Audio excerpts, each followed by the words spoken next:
Hello, hello, everybody. How everybody's doing today? Hello, hello, Spain, Roger, Sarah, Sandra. Thank you so much for joining. Thank you, guys. So Laura could not make it today. She had to deal with some personal issues. So I am going to have a friend of mine, Michael, join shortly from the Untold Stories, his YouTube channel. So we got a very special guest today. But before that, I want to tell everybody what's up with me lately. So let me tell you, the first time it like snowed this morning, and I was like, I was up in arms because first of all, I hate the winter and I hate snow. So everybody asked me, well, why don't you just move to somewhere tropical? I like the 4 seasons. That's what it is. I like my summer. I like my spring. I like my fall, and I like my winter. So that's the main reason why. But yeah, so I didn't really care for that. Hi, Spain. Good to see you.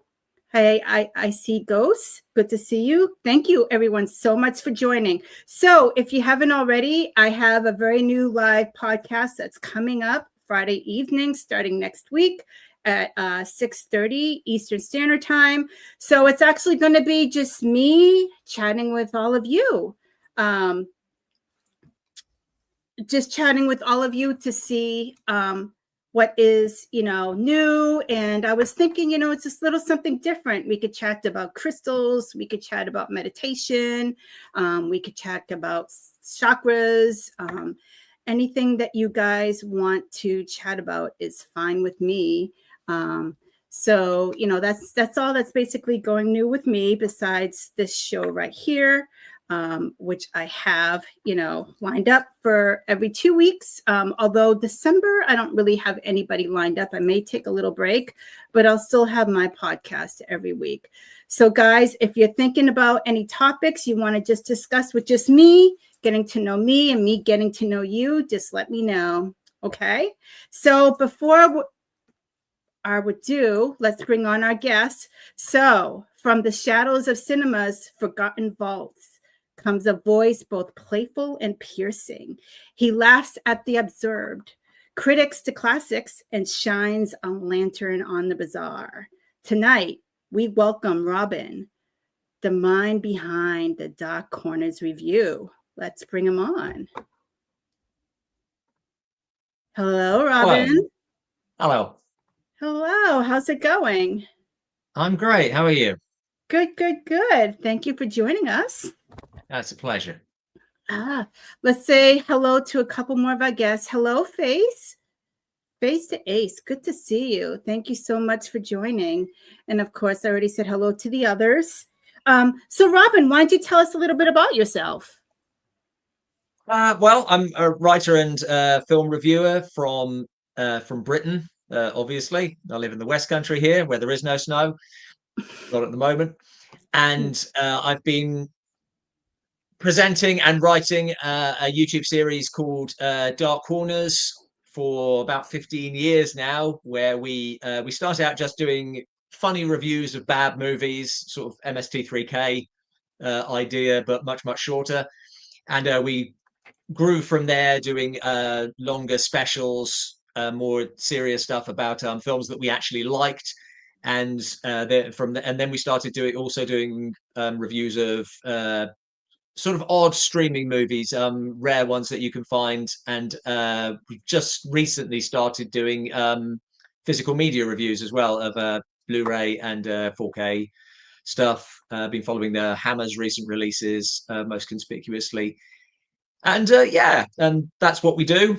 Mostly horror, but just sort of generally cult stuff.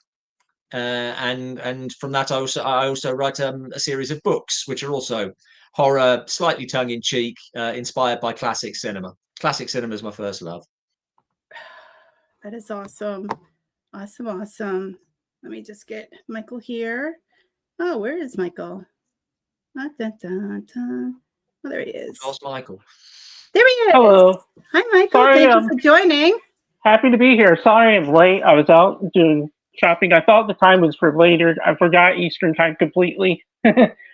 Yes. Yes, yes. So we actually have this podcast on 5 channels, guys. So I'm sorry, it's a little bit confusing. The Facebook one, unfortunately, is having technical difficulties, but it's on my channel, on the CMPS channel on YouTube, and also on Wonders of the World Network, which is my network. So please, I'm sorry, guys, it's on 5 channels. So if you could just focus on one, that would be great. But anyways, so Michael, this is Robin. So Nice to he meet you. has a YouTube channel, The Dark Corners Review, which I absolutely love. So we're getting to get to know Robin a little bit right now. So Robin, what made you start this YouTube channel? Well, I used to belong to a comedy writers group, which was chaired by Graham, who is the off camera half of Dark Corners. He doesn't like being on camera very much, and we're both big film fans, and particularly cult stuff. And his original pitch to me was, he said he wanted to harness my rage, that he felt that I got angry about stuff, and that would make for funny reviews. And over the years, as I would say, the show has actually got a lot less angry, but it sort of developed into what it is. But yeah, it was basically his idea, and we enjoyed doing it. And it was a way we both like creating stuff, and it was a way to make something that we could put straight out there that felt like it had a tailor-made audience, and we hoped it would grow with time, which it has. It has severely grown in time. From like more than like 7 years ago, your channel's been running, which is phenomenal. More, twice that. Yes, which is great. Which film do you think history has unfairly erased, and why does it deserve resurrection?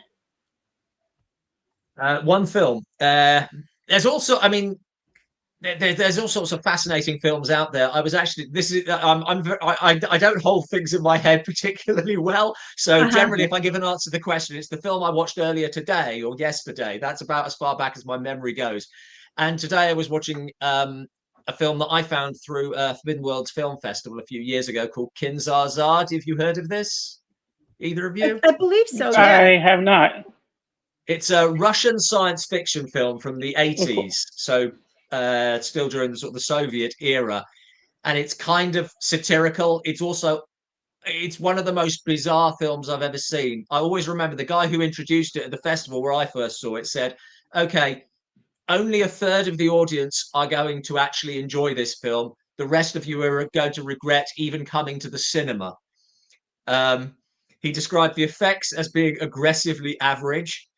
And what happens, how I described it at the time was that it was like C-3PO and R2-D2 had, rather than meeting up with Luke Skywalker on Tatooine, they'd just stayed with the Jawas and discovered that the Jawas have a really complex social structure. It's also vaguely like, it's sort of like a sort of post-apocalyptic Wizard of Oz, but set in the old Soviet Union. It's just two guys from Earth who get stranded on a planet, on an alien planet, very, very weirdly. And it's one of the, for the first 20 minutes of the film, only those two people speak English. The aliens have their own language, which mostly just involves them saying one word, coup. And this seems to cover everything. And it's one of the most bizarre films, but it's available on Bloodstream to stream at the moment. I really recommend it, but I'm one of the third of people who didn't walk out of the cinema. I'll definitely check into it. I love like all sorts of sci-fi and horror films. So yeah. So on one of your lives, I don't know if it was the previous one or the one before that, you were talking about Sherlock Holmes movies, in reference of Jeremy Brent. Now he's my absolute favorite one. Well, how do you feel about that? I love Jeremy Brent. I mean, Jeremy Brent is very much my Sherlock Holmes. I watched those stories when I was a kid. I still think he's the one who. And it helps that the company that made it, the Granada company, they just decided to make the stories. It always astounds me how rare that is with all book adaptations. But I think particularly Sherlock Holmes, where people take the most successful series of detective stories ever written and go, well, we can improve on that. that strikes of arrogance to me. And the Jeremy Brett ones, for the most part, just stuck to the original stories.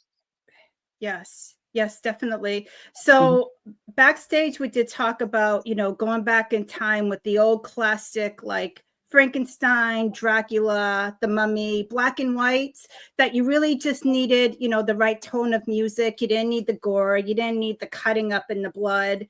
But now they're doing a lot of remakes. What's your take on that? I think with the classic properties like Dracula and Frankenstein, then I mean, I don't know if that you can even call them remakes. There's so many different versions. They're just all versions of the same novel. So I tend to take them on a film by film basis, and some I like and some I don't. I absolutely hated Robert Eggers' Nosferatu last year, but I enjoyed Guillermo del Toro's Frankenstein, which has proved a very divisive film.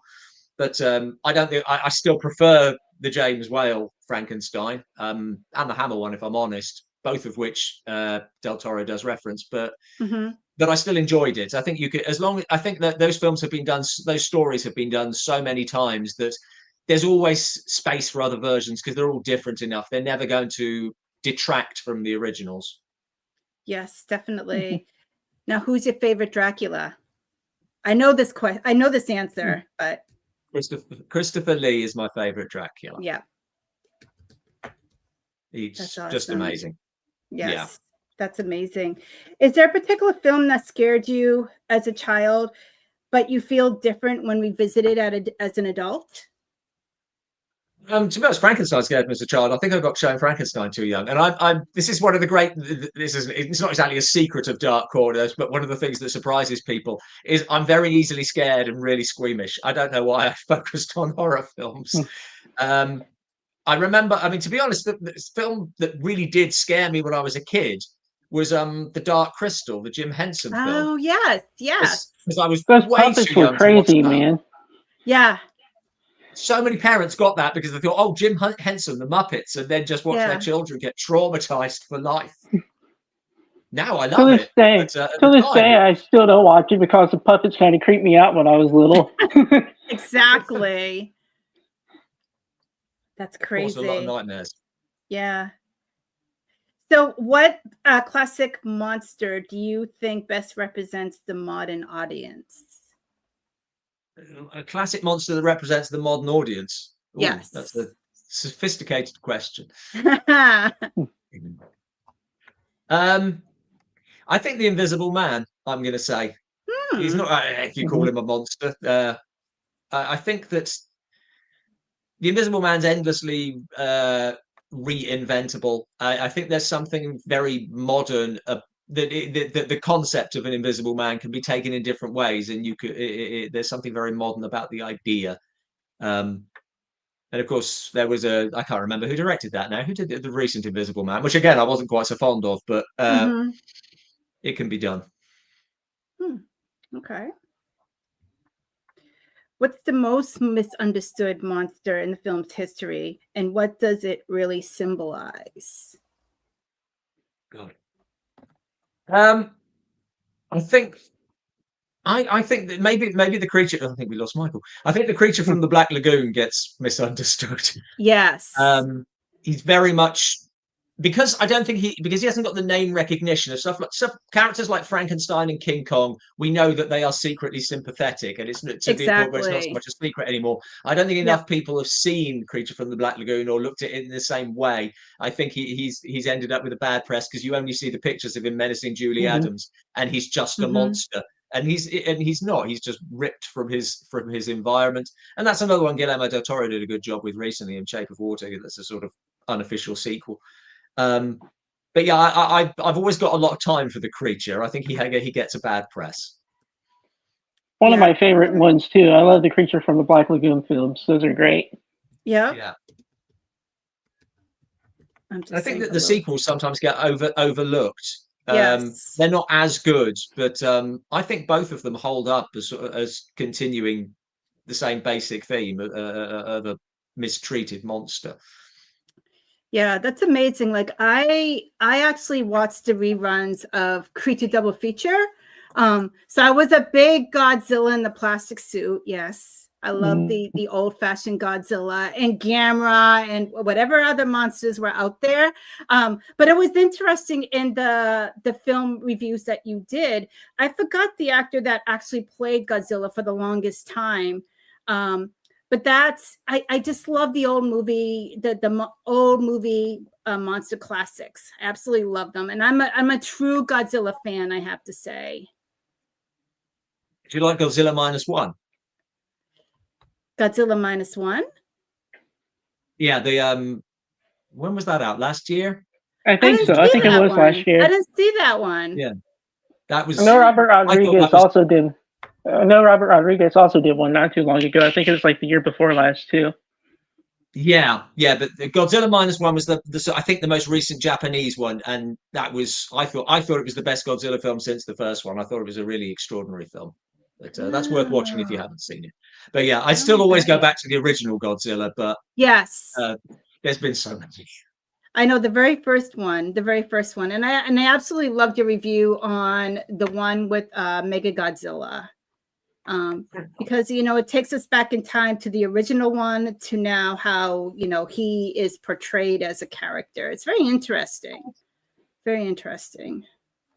Yeah, I mean, Godzilla changes a lot through the Toho franchise, with him becoming more of a comedy character and a children's character almost. That the first film is just an extraordinary piece of drama, and it's very much sort of Japan coming to terms with Hiroshima and so on. And it's sort of amazing that how twee the films become, but they all have their own sort of charm. Yes, the Toho Godzilla films are the best. I agree. I totally agree. So, Robin, what's your take? So, as you see, as time goes on, a lot of like the original like movies have got remade. Like, for example, Night of the Living Dead, or like other remakes. Do you think they're getting better, or do you think that they should not have even redid them? I think when it's a really great film to start with, I never see the point in remaking it. I mean, I suppose you can, but I don't understand why. Especially, many years ago, we did a video that was like a list of films that you should remake, like bad films that could be remade, because there are some films that are flawed out there, but which had good ideas behind them, and those I think would be more suitable for remakes. I just don't see the point in remaking a film that's already great. I mean, it doesn't mean they're necessarily bad films, but I always go in with a sort of a negative perspective just from a kickoff. Yeah. Like I loved Invasion of the Body Snatchers, the original one. Great film. I haven't seen the remake of it, so I kind of don't want to, but I mean, there are two remakes of that. I think that Invasion of the Body Snatchers is kind of the one that disproves me completely, because I love the 1950s one, but the 1970s one with Donald Sutherland is also a fantastic film. That's true. And very different ending. And I love how respectful it is, because it's got the cameo from Kevin McCarthy coming in almost as if he's been running for the last 25 years, and he runs into the shot and collapses on the car, and it feels like it's picking up in some way. But that's another really good film. I haven't seen the more recent one. It's not that much more recent, but more recent than the 1970s. So which bad movie do you think secretly holds to its flaws? What absolutely is the worst movie that you ever saw? You probably have a bunch, but yeah, I mean, I suppose I've got to say I have sort of like two answers to this, which are very, very different answers, because I think there's sort of like two versions of what you mean by bad movie, which is a stupidly complicated answer to a very simple question. But the movie, in the end, a movie is what you take away from it. It's how much you enjoy it, how you respond to it personally. So the movie I've hated the most is Peter Jackson's remake of King Kong. I can't hold it up as the worst made one by any means. I just utterly detest it. The worst movie I've seen, in terms of actually how it was made and everything else about it, is Monster a Go-Go, which is a film that was they started making it, I can't remember what year, but it broke down, and then someone bought up the footage and completed the film 6 years later, which is a disastrous thing to do to start with. But they had the problem, they got the lead actor back, but he must have had a really rough 6 years because he deteriorated so much that for the rest of the film he plays his own brother. Man, it's crazy. And that's dreadful. Also, it's boring, which is in the worst thing a movie can be is boring. That's awesome. There's another one called, I get the title wrong. I think it's The Petrified World, which is a one with John Carradine, and that's just 6 people walking around a cave for an hour. It looked like I got some of these down. I just gave up. So, would that be your strangest film? Possibly. There's a lot of very strange films out there. Kinzaza might be one of my strangest films. I really can't stress enough how odd that is. Monster A Go-Go is weird. The story behind it is weirder than the story on film. I mean, I wouldn't say it's coherent, but you can understand what's going on. It's just bad. I don't know if that makes it strange. Yeah. Absolutely. So let's go behind the scenes. So I take it you're doing research and you're actually looking into the films that you actually want to do a video about. How much work is involved for you to actually go for step one all the way to actually have it on screen?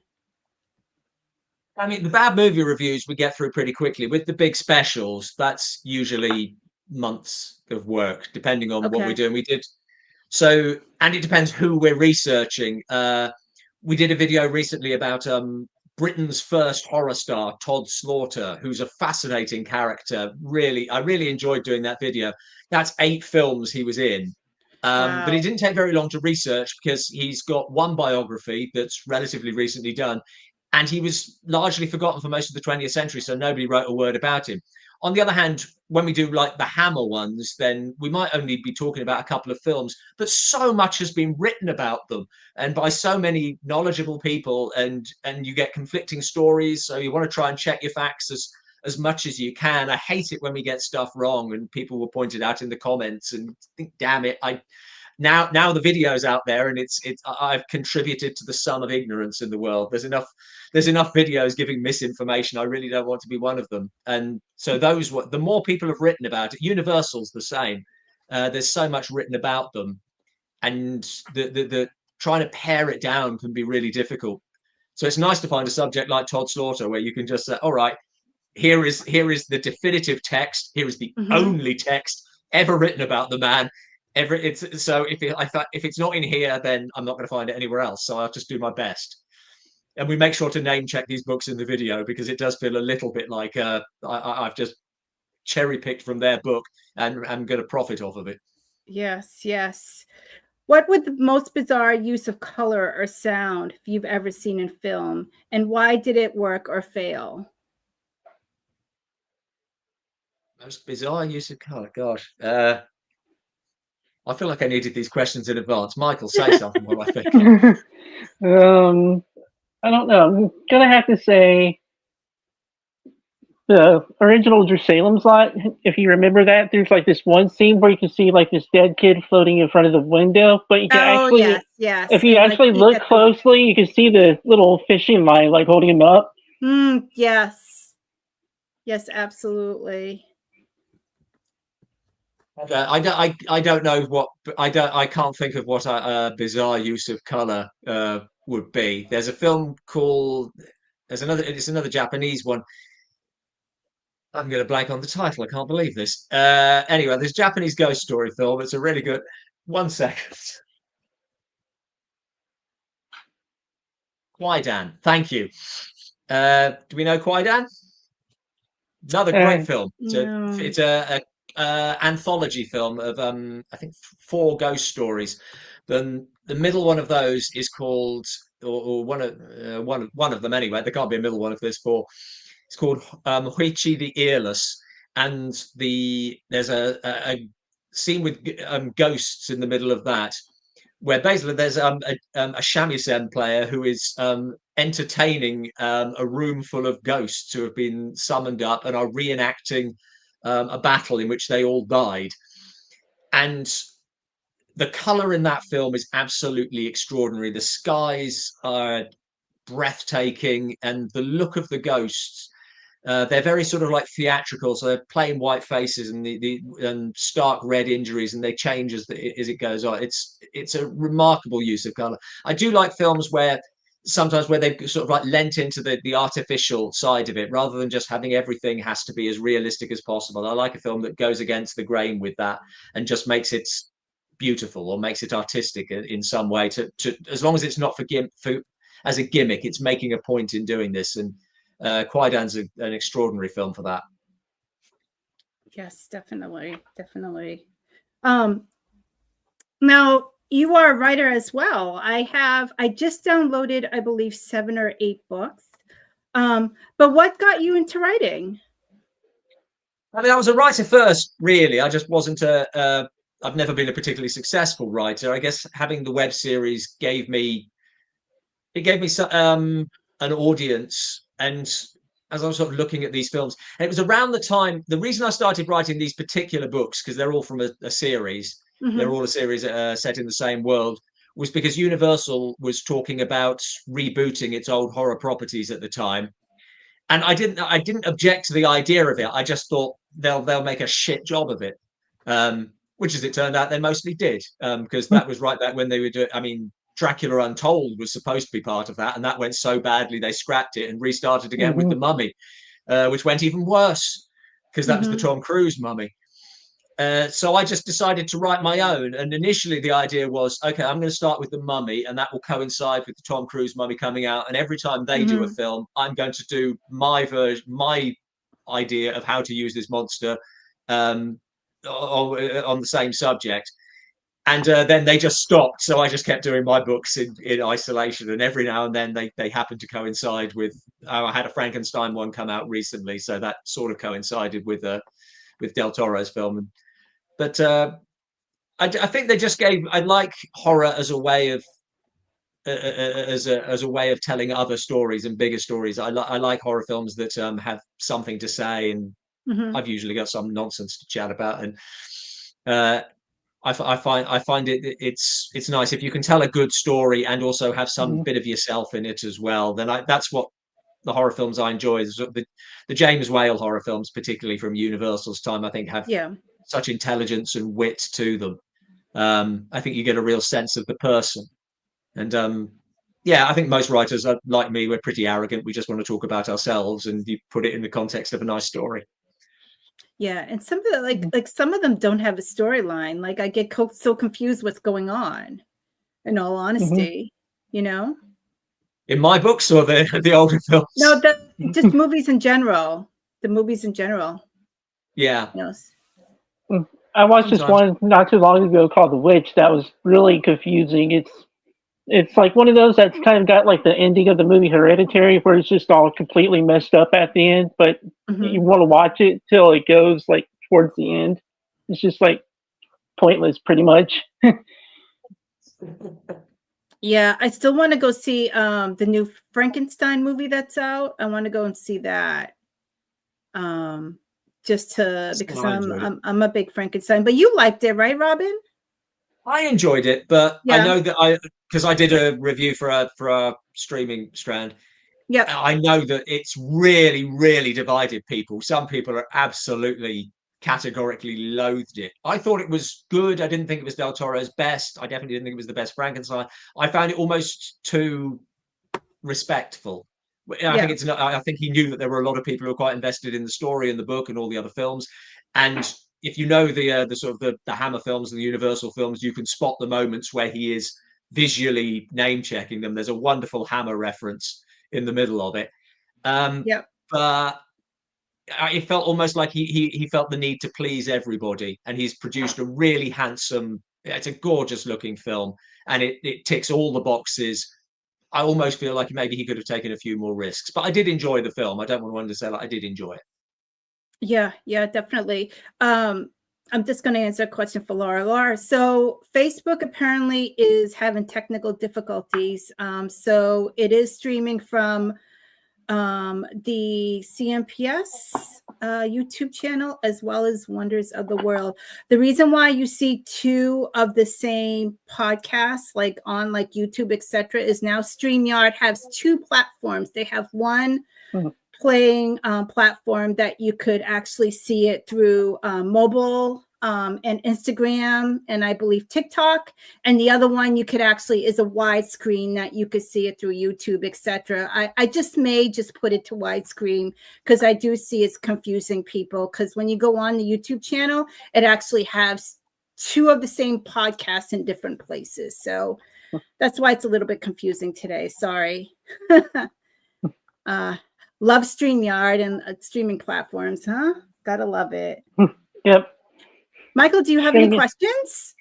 So, what is your most favorite movie, like in favorite genre? Me? Gosh. That's such a hard question. If we're talking horror, which I guess we have been mostly, I always give my favorite movie is The Bride of Frankenstein. I love that film.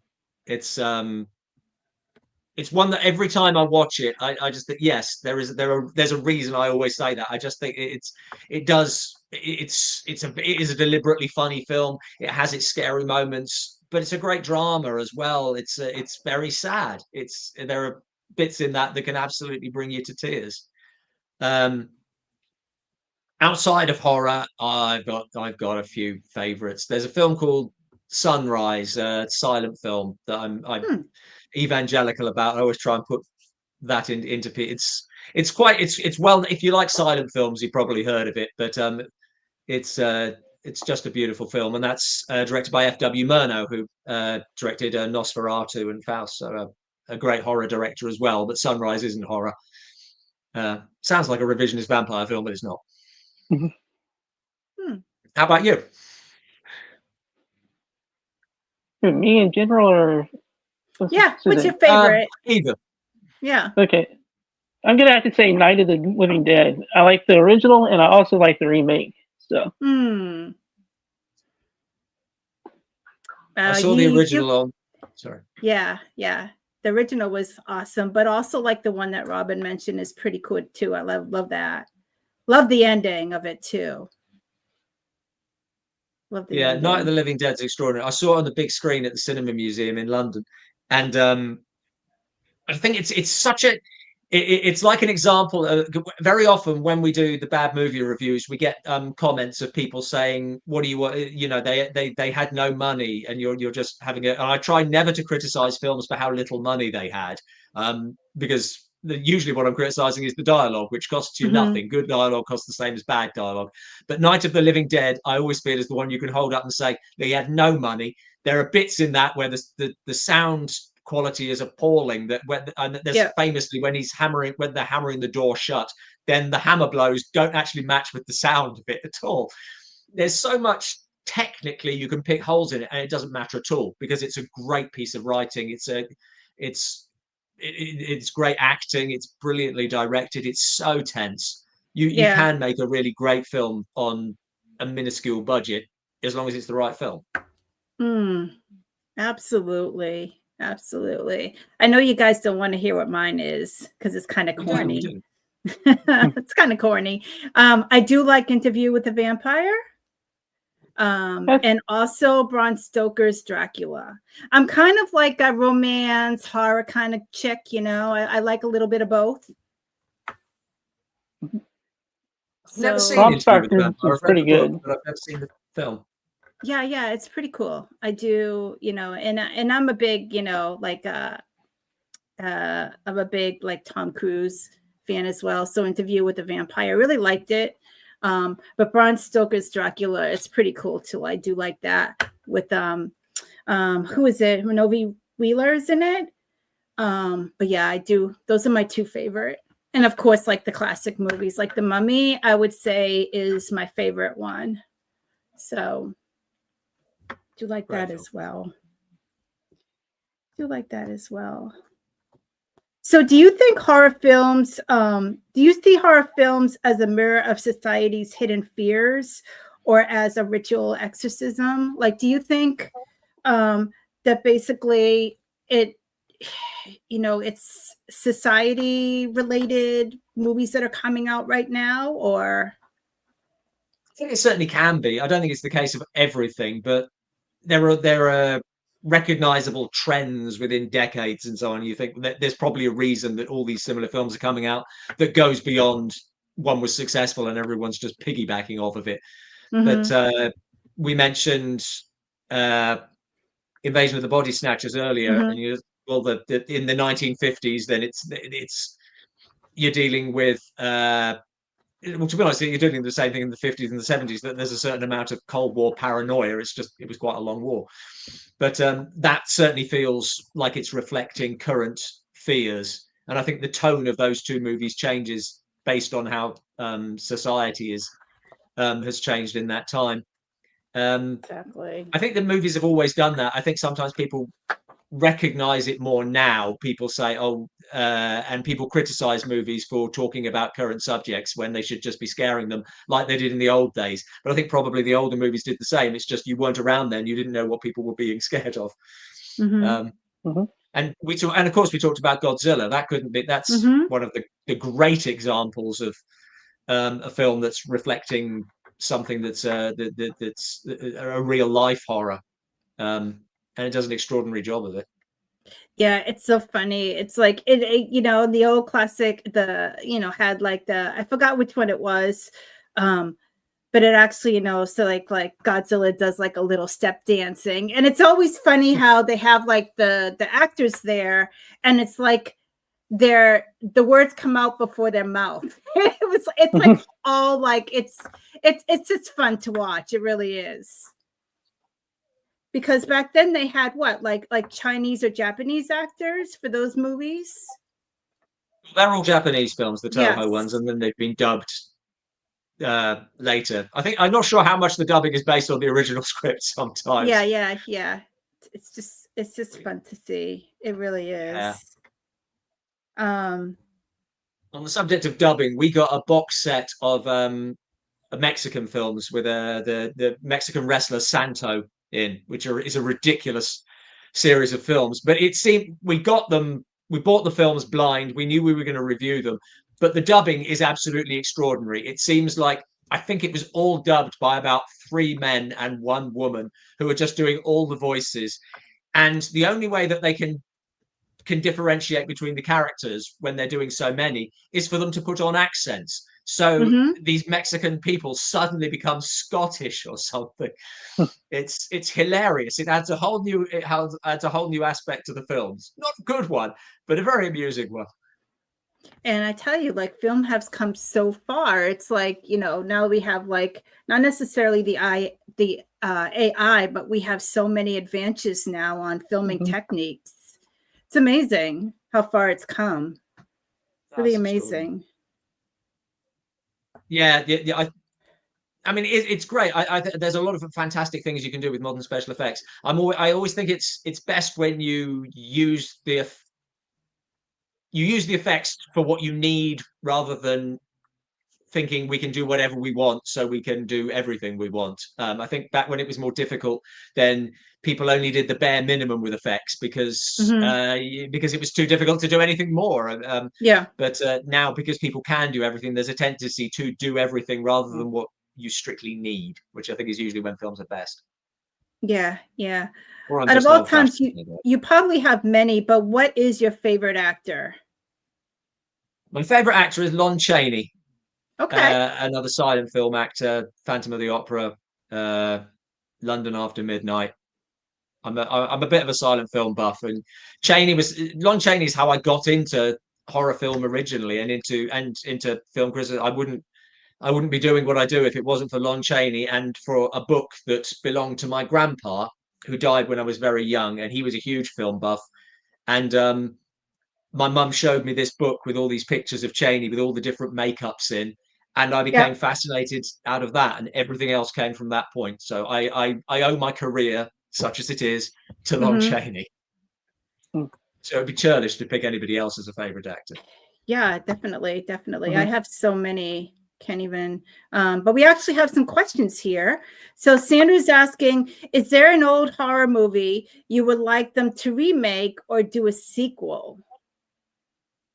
We always say on Dark Corners there's a Hammer film called Captain Kronos Vampire Hunter, and it was originally intended to be part of a series, and it because for various reasons Hammer was on its last legs by that point, and the series never materialized, and it has so much potential for a series. And if it was done right, if they were actually picking up from where that left off, obviously with new actors and so on, if it was done right, I would still love to see a sequel to Captain Kronos, or maybe a reboot, and I'd like to write it.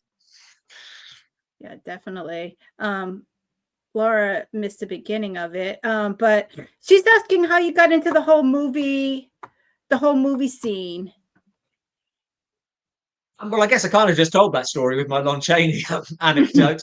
But yeah, it was partly that. The other thing that got me sort of interested in horror films was we were cleaning out my parents' loft, and this again when I was quite young, and discovered a collection of famous Monsters of Filmland magazines from the 60s, that Forrest J. Ackerman used to do. And again, I got interested in a lot of these films without having seen them, so I knew all the pictures and I knew all the monsters.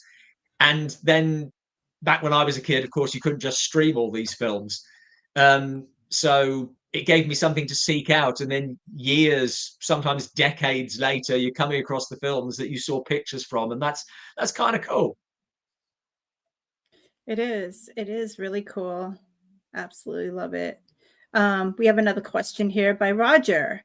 So Robin, why do you think Hollywood seems intent to stretching out endless franchises instead of focusing on more singular original content? I think it's mainly money. Certainly in terms of mainstream cinema and the mainstream studio cinema, the sheer volume, the amount of money that's being spent on a movie means it can't fail. They will bankrupt themselves if one movie goes under, and that never really used to be the case, that you would put out more of a tranche of films.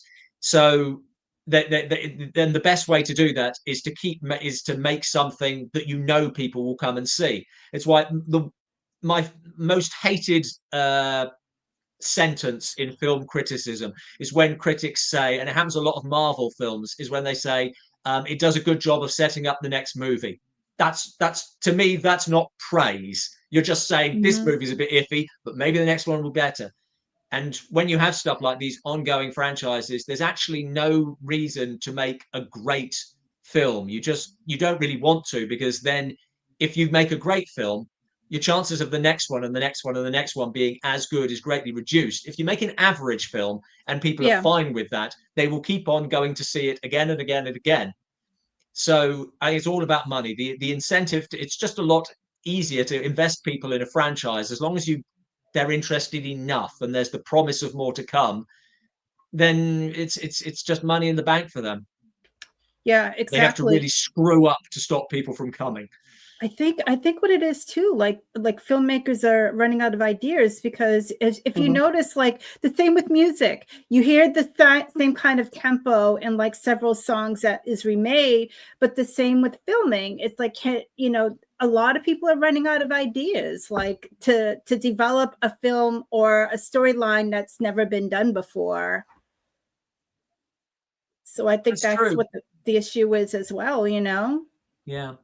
Although, I mean, when you look at just this year, something like Sinners comes out, which is a terrific. I mean, all right, there's some stuff in it that you've seen before, but a fantastic film that did really, really well. And you hope that this will drive different behavior in the box office, but the studios are just so risk averse. So I think we should be grateful when films like that come out, and you can just say, "Wow, look at that! A fantastic piece of original filmmaking."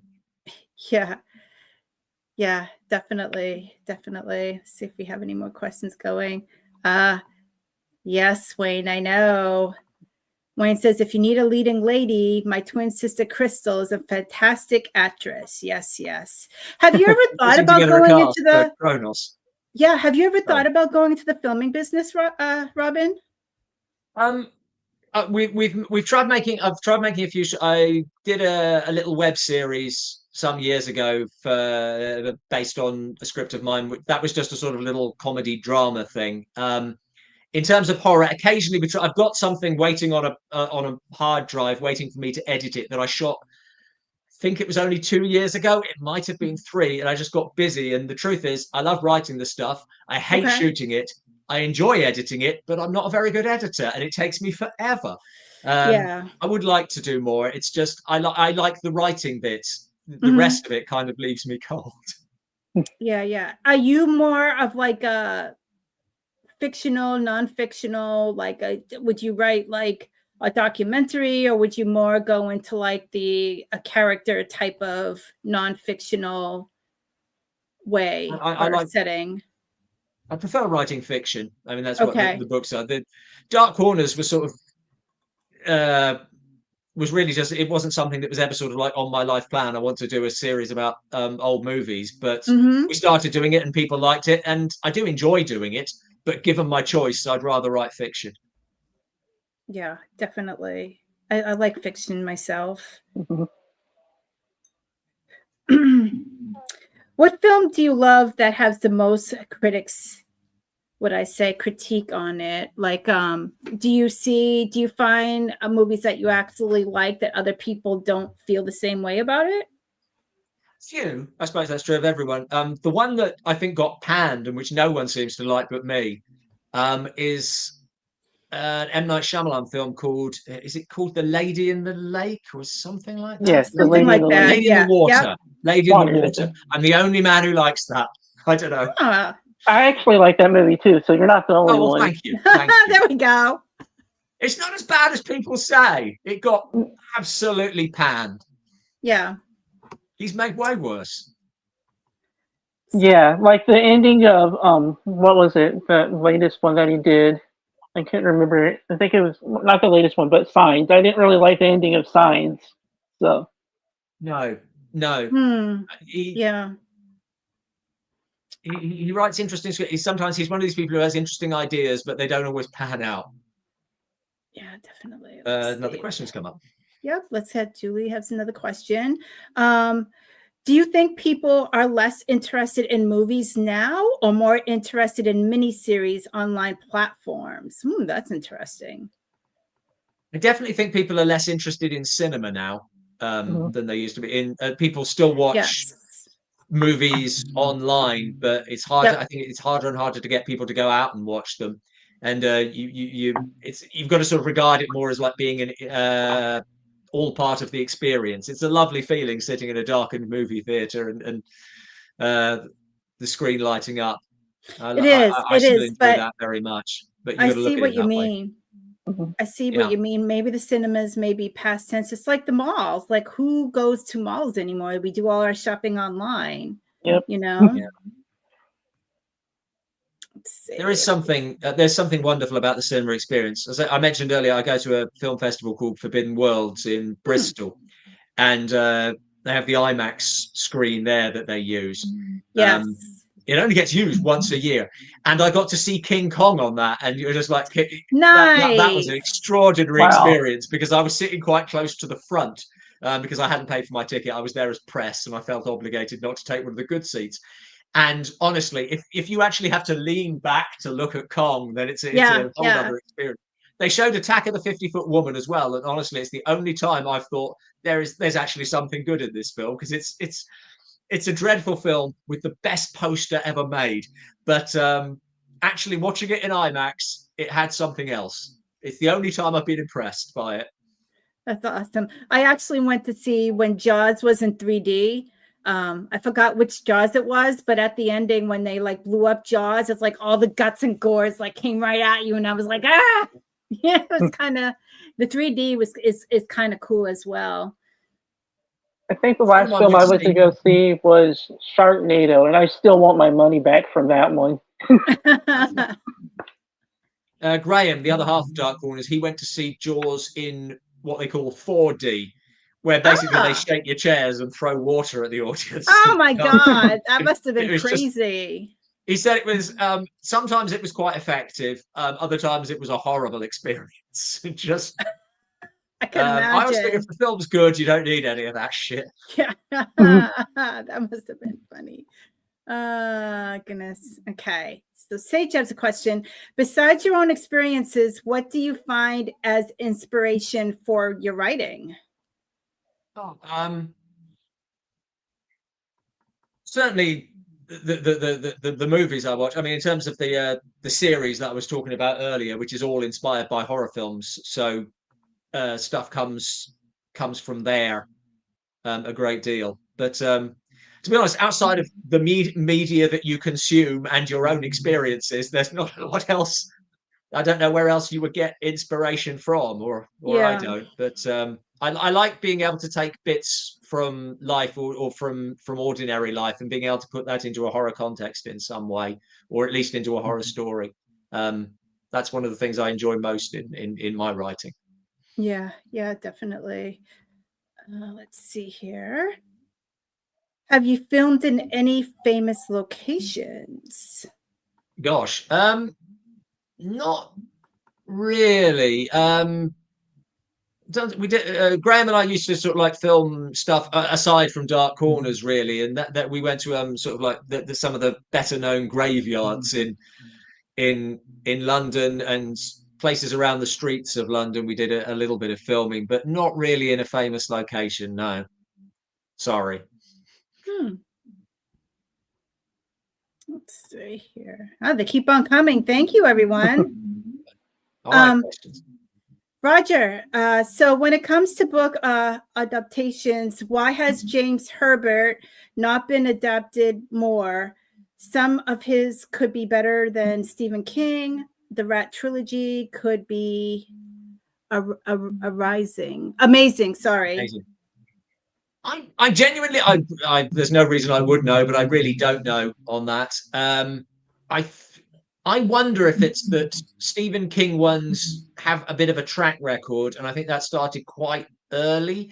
I'm trying to think if there was a Frank Herbert one that was like a proper flop, because that's usually what happens when you think, oh, this author is amazing, why aren't they being adapted more? But there was one quite early on that just did catastrophically.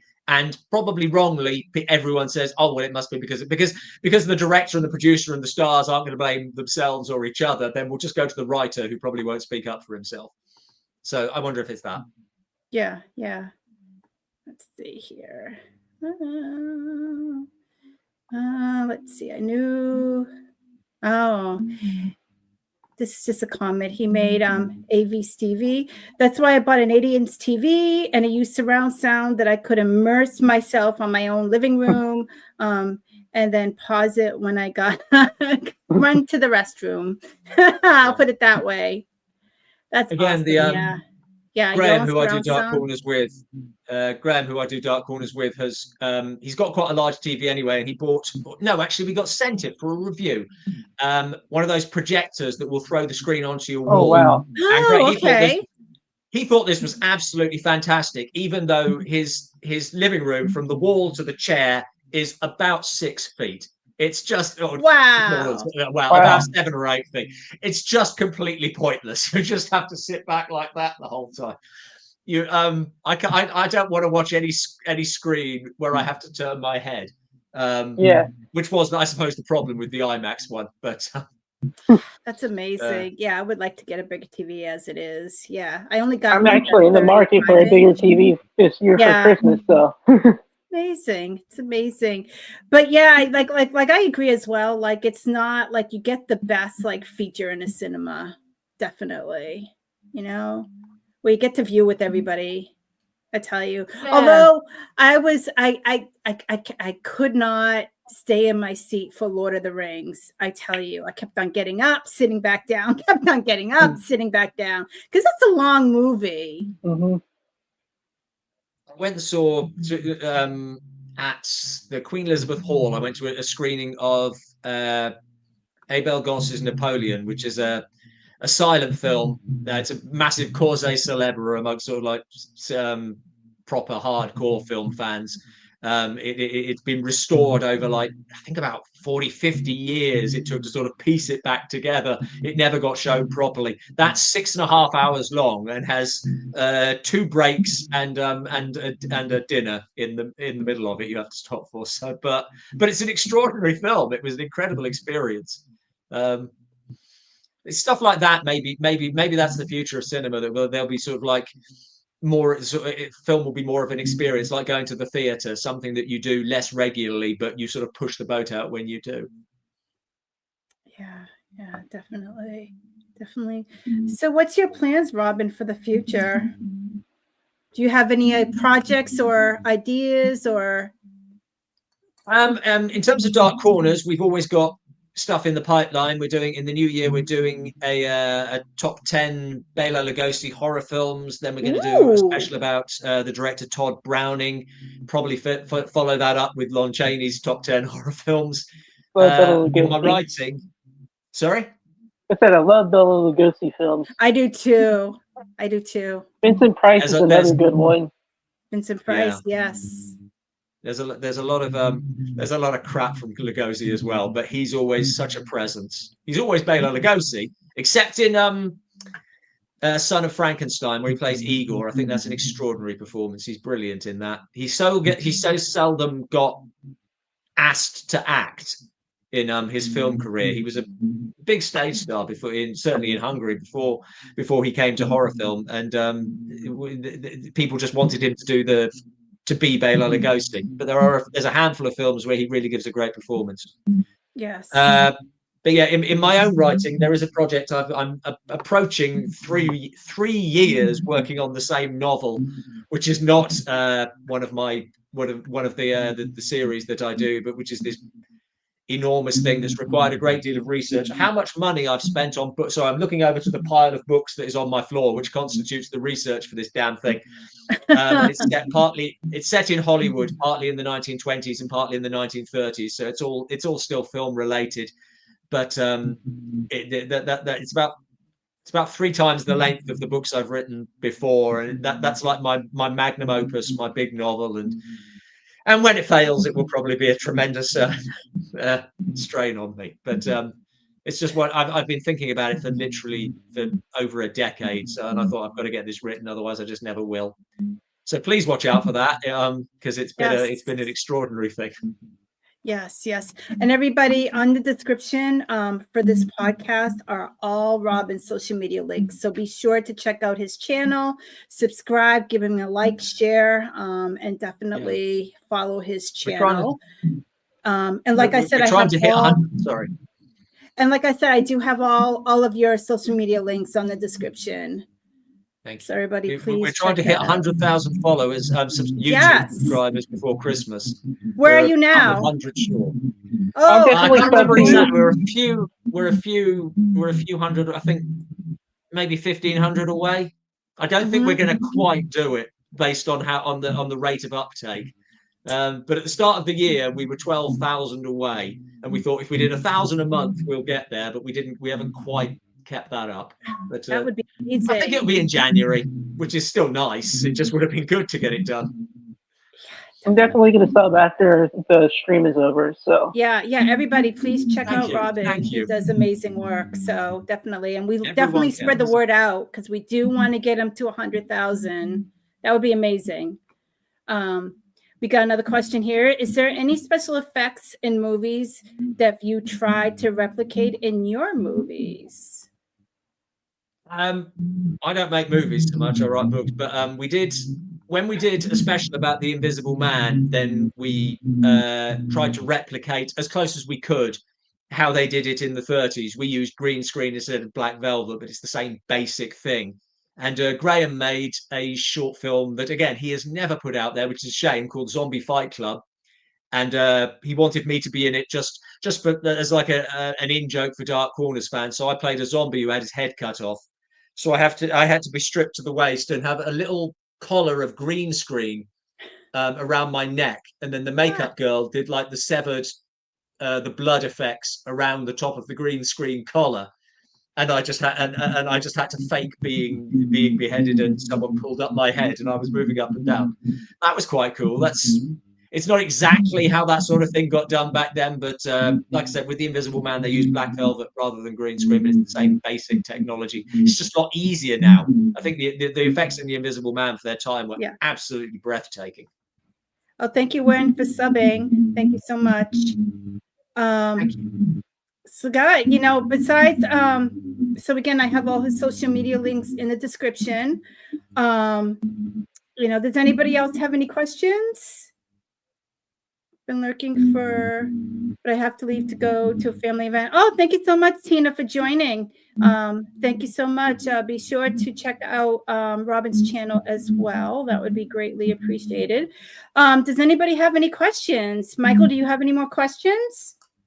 So, who's your favorite director? I usually say F.W. Murnau. Mainly because I went to see, I mentioned the film earlier, Sunrise, and I went to see that at the Old Arts Theatre in Cambridge, where I used to live. And I went along knowing he directed Nosferatu and not knowing anything about him or the film beyond that. And it was one of those moments in a cinema where you realize you're watching something that's made by someone who saw the possibilities of film, who just had Sunrise is so different to everything else that was being made at that time, and it just uses film in such an extraordinary way. I love it, and I think it was the experience more than anything else. And since then, I've sought out all of half of his films are lost, but I've watched all the ones you can find, and there's just something about his filmmaking that works for me. Very cool. That's awesome. Well, if nobody has any questions, it's been an hour. Robin, thank you so much for joining us. That's been a pleasure. Yeah. And if anybody doesn't have any questions, I'm gonna put Robin backstage, and then we're gonna wrap up the show. So thank you again, Robin, and we'll see you shortly. Thank you. Well, that was amazing, wasn't it? It was. That was really Thank amazing. you for inviting me up here. Oh, you're very welcome. I'm sorry it took me so long to get home. Like I said, I didn't want to go over to the speed limit just to get here. So. Yeah, thank you so much for joining. Really appreciate it. You know, it was great to have Robin on, and thanks Robin again for his crazy schedule that he has to been able to come in and join me. It was much appreciated. So before we wrap this up, Michael, do you have anything coming up? Well, I'm going to be live December the 2nd with Friday House at 5 p.m. Central on my channel. So that is awesome. And next Friday will be my very first podcast by myself.